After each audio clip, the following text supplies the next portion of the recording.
Esce un comparto delle case di riposo assolutamente di buona qualità. Ci sono ovviamente sempre degli aggiustamenti da fare, stiamo parlando di oltre 32.000 ospiti, però direi che oggi non è il caso di dare all'untore, perché l'untore non c'è.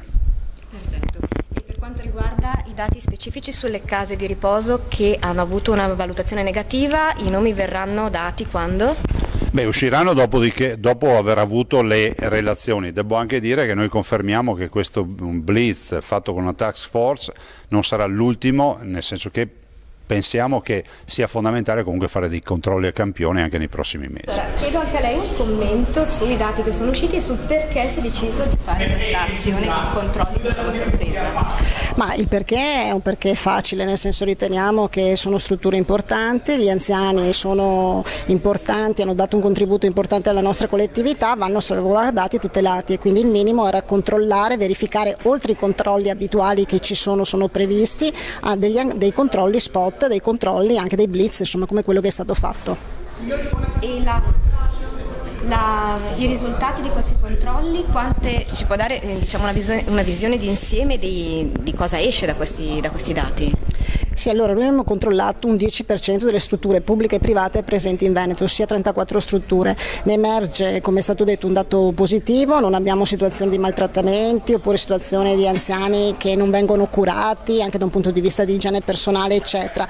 Abbiamo riscontrato dei problemi per quanto riguarda la pulizia degli ambienti oppure i cattivi odori, e abbiamo un altro dato che è emerso, è quello a volte anche della difficoltà degli anziani ospiti di avere relazioni, di rimanere un po' isolati, e quindi probabilmente bisognerà anche lavorare per quanto riguarda la questione relazionale.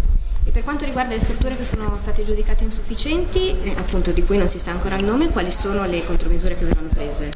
Ma allora, dopo la relazione che ci verrà inviata dalle singole USL, invieremo le relazioni, se appunto hanno determinate considerazioni, alle autorità competenti, e dopodiché inizieranno anche tutta una serie di provvedimenti, di ispezioni, di controlli, insomma, per far sì che le insufficienze che sono state riscontrate vengano sanate.